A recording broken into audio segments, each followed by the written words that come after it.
વડોદરા જિલ્લા ભાજપમાં આજે અચાનક રાજકીય ગરમાવો જોવા મળ્યો, જ્યારે જિલ્લા ભાજપના મહામંત્રી અને અન્ય હોદ્દાઓ માટે સેન્સ આપવા માટે જિલ્લાના 5 ધારાસભ્યો એકસાથે કાર્યાલય પર હાજર રહ્યા. આ દ્રશ્ય ભાજપના ઇતિહાસમાં કદાચ પહેલીવાર સર્જાયું હોવાનું મનાય છે. મળતી માહિતી મુજબ પાદરા એપીએમસી ચૂંટણી દરમિયાન પક્ષની અંદર બળવો ફૂંકાયો હતો અને ત્યારબાદ ડભોઈના ધારાસભ્યએ જાહેરમાં નિવેદન આપ્યું હતું કે પાર્ટીના જ કેટલાક લોકો ગદ્દારી કરી પાર્ટીને નુકસાન પહોંચાડે છે. આ પરિસ્થિતિ વચ્ચે આજે 5 ધારાસભ્યોનું એકસાથે આવવું રાજકીય રીતે મહત્વપૂર્ણ સંદેશ આપે છે. ડભોઈના ધારાસભ્યએ જણાવ્યું કે જિલ્લા ભાજપના 5 ધારાસભ્યો એક જ છે, જ્યારે વાઘોડિયાના ધારાસભ્યએ ઉમેર્યું કે 5 ધારાસભ્યોને એકસાથે આવવું એ સાબિત કરે છે કે અમે એકતા સાથે છીએ. જિલ્લાનું સારું સંગઠન બને એ જ અમારી ઈચ્છા છે. સાવલીના ધારાસભ્યએ જણાવ્યું કે હું સેન્સ આપવા આવ્યો છું, સર્વસંમતિથી જ નિર્ણય થશે, પાર્ટી લાઇનમાં જ કામ થતું રહેશે. તેમણે વધુમાં ઉમેર્યું કે ડભોઈ હોય કે પાદરા, પાર્ટી વિરુદ્ધ જે કોઈ કામ કરશે એને આવનારા સમયમાં ખબર પડી જશે. પાર્ટી દરેક લેવલ પર વિચારીને નિર્ણય લે છે. કરજણના ધારાસભ્યએ કહ્યું કે અમારી ઈચ્છા માત્ર સંગઠન મજબૂત બને છે. 5 ધારાસભ્યો એ જ બતાવવા માંગે છે કે પાર્ટી વિરુદ્ધ કામ કરનારા સામે અમે કડક વલણ અપનાવીશું. પાદરાના ધારાસભ્યએ પણ સ્પષ્ટ કર્યું કે 5 ધારાસભ્યો એક છે અને એક સાથે આવવું કોઈ ખોટું નથી. પાર્ટી વિરુદ્ધ કાર્ય કરનારા કાર્યકરોને ચેતવણી તો મળવી જ જોઈએ. પાર્ટી માટે મહેનત કરનારા કાર્યકરોનું મનોબળ ક્યારેય તૂટવું ન જોઈએ. અંતે 5 ધારાસભ્યોએ સંદેશ આપ્યો કે હવે એક જ રણનીતિ પાર્ટીને જીતાડવી અને આગળ લવી જોઈએ, એ જ અમારું લક્ષ્ય છે. પાર્ટીના નિરીક્ષકો આજે અમારા પ્રદેશમાં આવ્યા છે.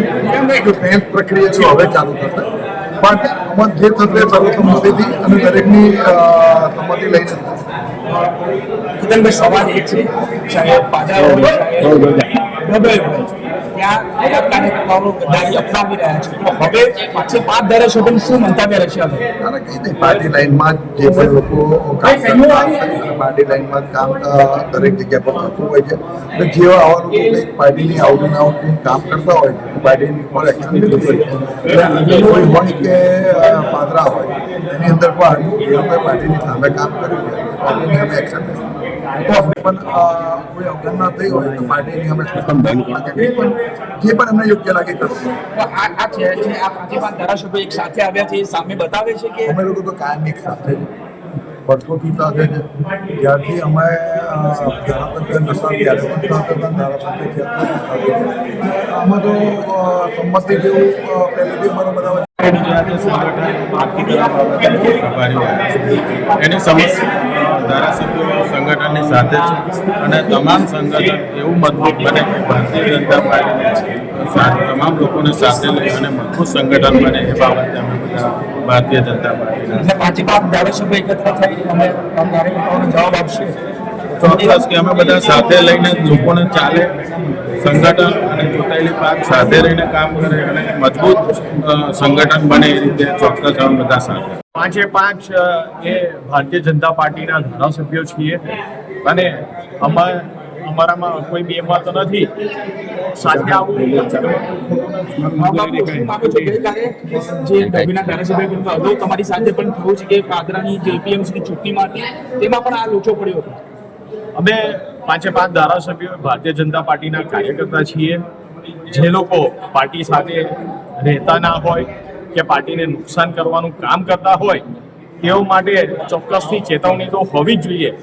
અને હાલ જે કાર્યકર્તાઓ ભારતીય જનતા પાર્ટીને જીતાડવા કામ કરે છે તેઓનું મનોબળ સૌએ ભેગા થઈને મજબૂત કરવું. તો હવે શું રણનીતિ રહેશે આ 5 ધારાસભ્યો?